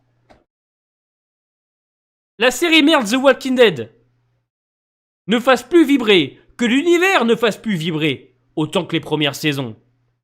Et que Fear, qui était en déclin total, hein, saison 5 catastrophique, une des pires que j'ai pu voir, j'ai saigné des yeux pendant 15 jours, j'y voyais rien. Expliquez-moi comment la saison 6 de Fear peut proposer à nous, fans de la franchise, des frissons, des joies, des larmes, des peines, tout ce que vous voulez, là où la série mère n'arrive plus à le faire depuis saison 8-9. Ça touche mon cœur. Comment vous expliquer que Fear the Walking Dead, saison 6, arrive à procurer autant d'émotions, et c'est vrai, la première partie, elle fait chialer de la saison 6 de Fear. Elle fait chialer, elle fait sourire, à la hauteur, peut-être, allez, n'exagérons rien, mais des premières saisons de Walking Dead. Expliquez-moi.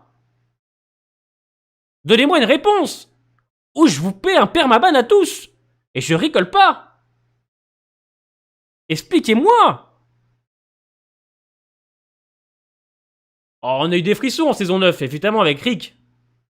Oui, mais un épisode, les frérots, un épisode. S'il vous plaît. Moi, je vous parle d'épisodes, de plusieurs épisodes dans une saison. Effectivement, épisode Negan très bon. Et en saison 6 de Fear, c'est plusieurs épisodes. C'est le 6x8, c'est le 6x6, c'est le 6x1, c'est le 6x2, c'est le 6x12, c'est le 6x9. Sur ces épisodes, il y en a presque 7 hein, qui donnent des frissons ou qui font ressentir des choses.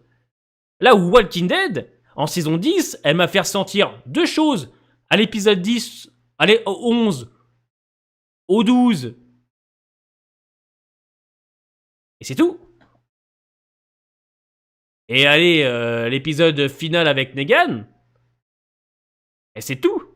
Sinon, c'est lambda, t'es là, tu regardes, tu dis... Ok, bon, c'est sympathique, allez. Voilà, allez, à la semaine prochaine. Voilà. Tandis qu'avant, avec Walking Dead, c'était...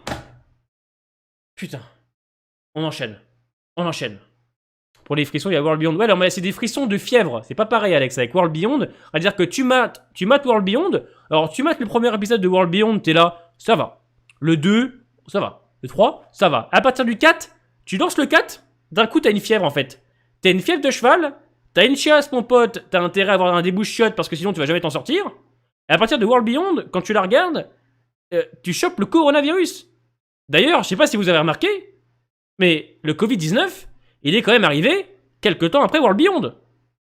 Excusez-moi. Moi, je commence à me poser des questions. Parce que moi, quand j'ai terminé World Beyond, non seulement je suis devenu encore plus con qu'avant, à tel point que je me levais le matin, je savais pas comment je m'appelais, et en plus, quelques mois après, et le Covid. Alors, hein, j'ai pas envie de théoriser, mais si ça se trouve, le gros problème du Covid-19, c'est World Beyond. Eh oui.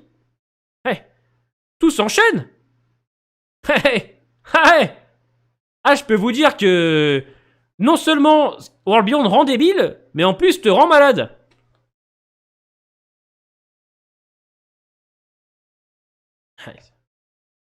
Il n'y a pas de coïncidence, hein. D'ailleurs, la saison 2, c'est fin d'année. Attention, hein. Parce que si après la saison 2 de World Beyond, il y a un autre cas de Covid ou une autre maladie qui arrive, là, je pense qu'il va falloir se poser des questions, hein.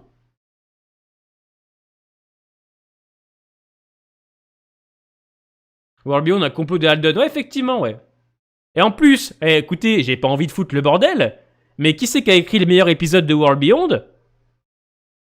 Scott Gimple. C'est grave. Non mais, j'ai réfléchi à cette théorie du Covid-19 et World Beyond, mais maintenant qu'on en parle ensemble, tout s'explique. Ma mère, depuis qu'elle a lancé le premier épisode de World Beyond, on ne se parle plus.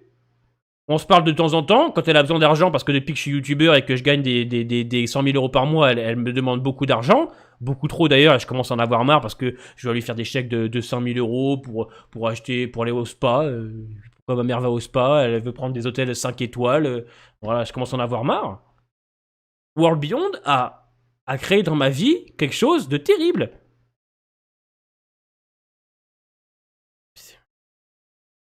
Pas de hasard, hein. World Beyond, c'est le variant débile. En vrai, on est vraiment les enculés avec World Beyond. Mais qu'est-ce que c'était nul, hein, on va pas se mentir. Hein. Il y a quand même 3 épisodes bons sur 10. Mais par contre, je voudrais dans les commentaires que vous poussiez ma mère à regarder World Beyond. Elle a pas vu. Il faut qu'elle regarde. Hein. Il faut qu'elle regarde. Hein. Là, on est vraiment... C'est un live roue libre. Hein. On a quand même tenu 1 heure sur la saison 2 de Walking Dead. D'ailleurs, je voudrais vous applaudir. Je vous applaudis parce que on a tenu quand même un live ensemble sans partir en roue libre trop tôt. Là, c'est parti en couille, il fallait s'en douter. De toute façon, ici, dès qu'on lance un live, ça dure une demi-heure, 1 heure, et après, ça part en couille totale. C'est la magie des lives de Grimes, hein, j'ai envie de vous dire. Ici, on sait que tout peut arriver à tout moment. On a tenu quand même 1 heure de saison 2. Sympathique, un petit live comme ça. Tao, Grimes. Ouais, c'est vrai que ouais. Je n'ai jamais vu World Beyond, ça ne m'intéresse pas et je vais pas au spa. Ouais, par contre, faut que tu regardes.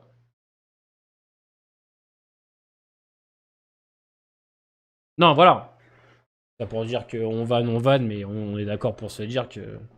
Par contre, vous savez ce qui est terrible, après on essaiera de revenir un petit peu, une petite dernière demi-heure sur la saison 2, et je vais être franc avec vous, bah j'attends la saison 2. Mais c'est souvent comme ça avec les USB ici, hein. Tu le sais, hein, c'est la roue libre. Oh, essaye Aris, hein, t'as rien à perdre. À part un peu de neurones, mais t'as pas grand chose à perdre. Non, et en vrai de vrai, j'attends la saison 2. Ah, juste pour voir, je suis grave curieux en fait. C'est horrible, hein. C'est horrible. Hein. Franchement, c'est horrible. Hein. La saison 1 était éclatée, mais Grimes, qu'est-ce qu'il attend la saison 2? Je suis une merde.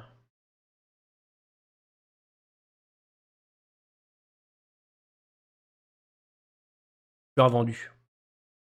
En même temps, bon, après, on sait jamais. Regardez la saison 6 de Fear. Il y a personne qui attendait la saison 6, et finalement, on avait tous été d'accord pour dire que Putain, c'était bien. Je vais dodo, bonne nuit. Merci, maman. Ça fait toujours bizarre d'appeler sa mère comme ça. Pas l'appeler maman, hein. Je vais pas l'appeler papa. Même si elle a de la moustache. J'en suis pas arrivé ici. Mais, un petit peu, qu'est-ce qu'elle veut dire. Ouais. Donc voilà, c'était... Melty valide. Fier ont de bons acteurs. Fier ont des acteurs exceptionnels, ouais. Allez, on se termine dans 15 minutes. Je vous laisse me dire à tous vos meilleurs moments de cette saison 2. Bien évidemment, je vous citerai. Comme ça, je vous donne mon avis sur vos scènes préférées. Et on terminera là-dessus. Bonne soirée, Polaroid. Pour maman Grimes, effroi, émotion, tristesse, joie, peur, frisson, surprise, action et j'en passe. Madame Fan, faites-nous confiance, ce show est incroyable. Voilà. Donc, pour les 5,49€ que Eva nous a fait, merci beaucoup pour le don, frérot. Tu dois te regarder la saison 1 de World Beyond.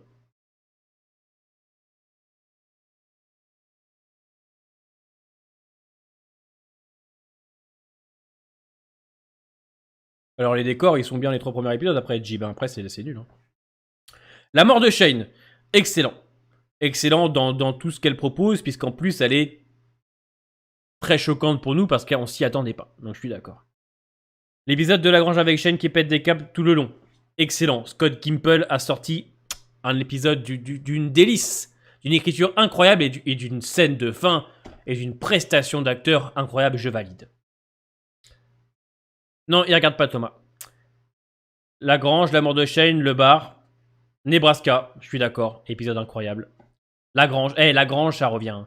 La rivalité Rick Shane qui augmente d'épisode en épisode. Effectivement, l'épisode aussi où ils se foutent sur la gueule tous les deux. Excellent. Hein. Et qu'il se fout sur la gueule et il va quand même le chercher, son pote. Il va quand même le chercher. Incroyable. Quand Shane ouvre la grange, je suis d'accord. Finale de saison 2, je suis d'accord. Mort de Shane, mort de Dale, et rebondit sur scène de Rick et Carl.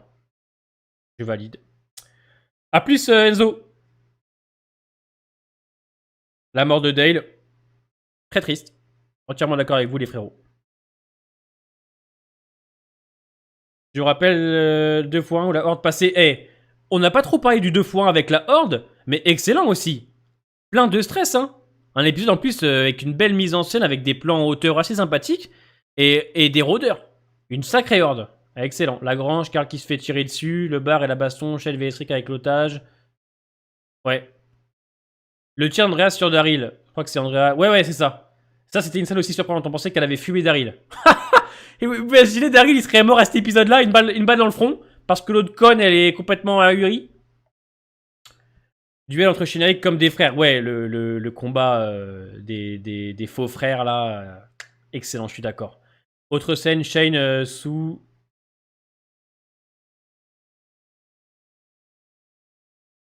Alors, j'ai pas compris, lui.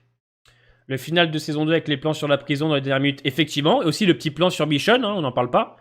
Quand Dale dit à Shane qu'il est parfait pour ce monde et que Shane a le doigt de le buter. Ouais, il y a une sacrée tension aussi dans cette scène-là. Je suis d'accord. Beaucoup de figurants, de beaux effets spéciaux. Génial cette première vraie horde. Oui, tu as raison. Le final de saison incroyable. Je vous rejoins. Les plans sous les voitures. Les plans sous les voitures, on n'en parle pas. Mais en termes de réal, il y avait... Alors, on va regarder qui c'est qui a réalisé le premier épisode.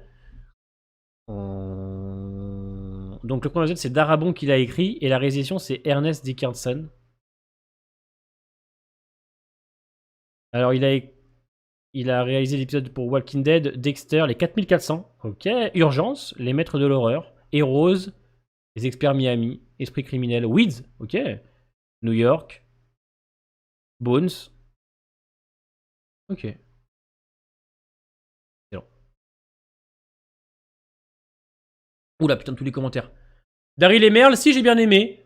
C'était sympathique. Ce côté un petit peu rêve, etc. J'ai bien aimé. Le zombie du puits, on en parlait. Excellent, scène culte. La fièvre de T-Dog. Ah ouais, quand T-Dog, il pète des câbles parce qu'il a une infection sur le bras et qu'il prend des médocs. Bonsoir Thibaut. La partie de branlette entre Andrea et Shane dans la voiture. Ouais. The Wire, ok, Anthony. J'adore les premières minutes quand Rick parle à Morgan pour un talkie-walkie dans le 2x1, avec la musique et tout, c'était puissant. Et le plan aussi. Des souvenirs de dingue, en fait. En fait, vous trouvez un défaut à cette saison 2 et on va terminer les dernières minutes avec un défaut. Vous me trouvez un défaut à cette saison 2, l'équipe, ou pas?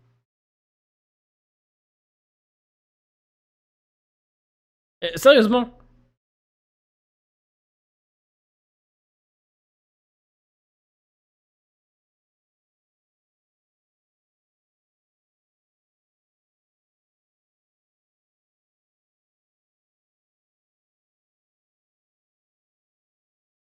Est-ce que vous me trouvez des défauts à cette saison 2?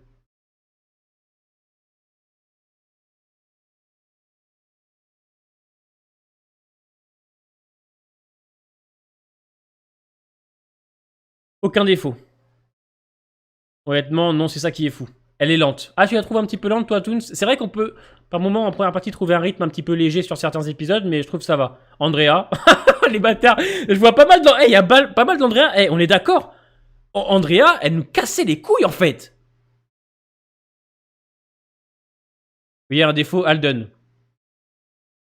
On cherche à Sophia pendant toute la saison, c'est lent. Ouais, mais après, la beauté, c'est l'épisode 7, tu vois. Et tu te rends compte que finalement, tout ce qui a été installé, pour moi, vachement logique. Zéro défaut.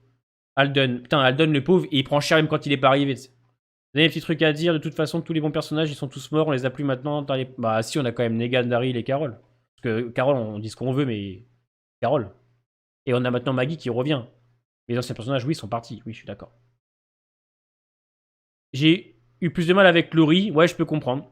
Je peux comprendre. Après, en saison 2, moi, je trouve, Toons, il n'y a pas trop d'épisodes de remplissage. Hein. Tous les épisodes sont utiles au bon développement de l'intrigue. Hein.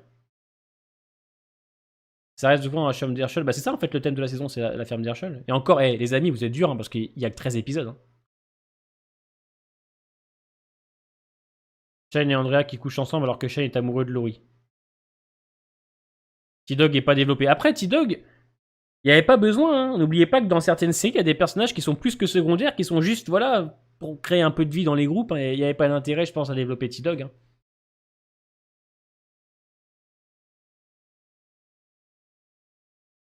Je me plains pas d'Andrea parce que maintenant, on a Rosita qui est insupportable.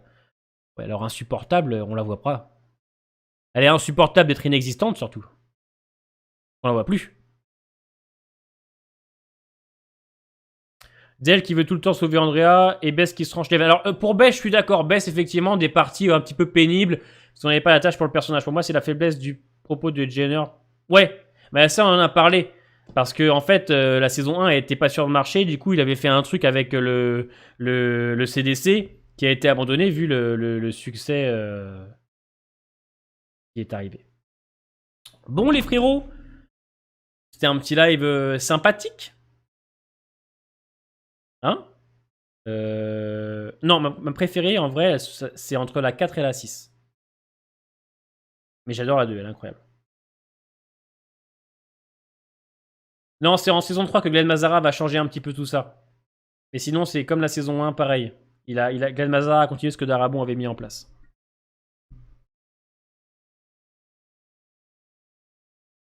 Ouais, c'était fort, le cascadeur. Du coup, on va se laisser. Twitch. Ouais, je vais sur Twitch, ouais. Non, je vais pas sur Twitch. Si, je vais faire un peu le Cold War. Je vais aller sur Cold War. Alors, la saison 3, je vous le dis, attendez, je vous le dis, restez là, partez pas, attendez, putain, mais c'est... Ah, ils sont insupportables. Laissez-moi regarder mon calendrier, d'accord? Maintenant que vous êtes là, on en profite, hein. Ça y est, ils sont tous partis, calmez-vous, attendez. Eh, vous restez, ok? Vous arrêtez. Alors, du coup...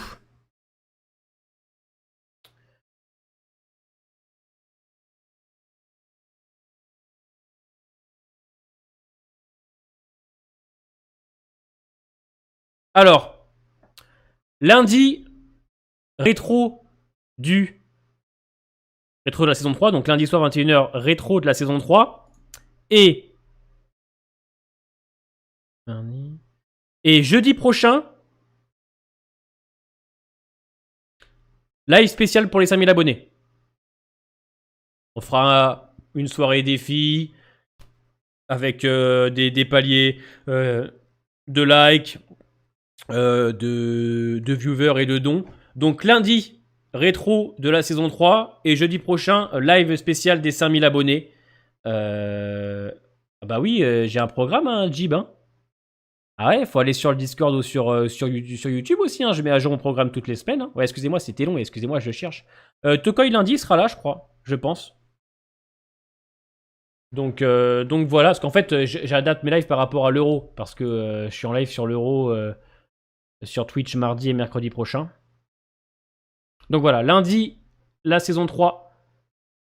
Et jeudi prochain, le live des 5000 abonnés. On les fête ensemble. Donc ça va être excellent. Je pars sur Twitch dans 10 minutes.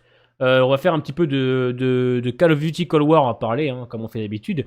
Je vous souhaite une excellente soirée. Merci Evan pour ton don, ça fait extrêmement plaisir, Infero. Merci beaucoup pour le soutien. Merci aussi d'avoir rejoint la zone membre. Je ne sais plus qui c'était, je crois que c'était Chico, je crois. Merci beaucoup en tout cas et merci aussi de votre présence, hein, ça me fait extrêmement plaisir. Bientôt, hein, les amis. Après j'arrête et je me barre, j'arrête de vous parler, mais j'adore vous parler. Bientôt, on se frotte les mains. Et bientôt, Walking Dead saison 11, ça va reprendre les gros lives tous les lundis soirs. Et ça c'est lourd, parce qu'on va enchaîner aussi avec World Beyond et avec Fear. Ça va faire mal. Ça va faire mal. C'est bientôt sa grand-mère qui met des caleçons free gun. Et ça, j'ai hâte. Des bisous, à tout de suite sur Twitch. Je vous aime. Et n'oubliez pas maintenant qu'on désigne les débiles de Walking Dead par les Alden. Et ça, c'est exceptionnel.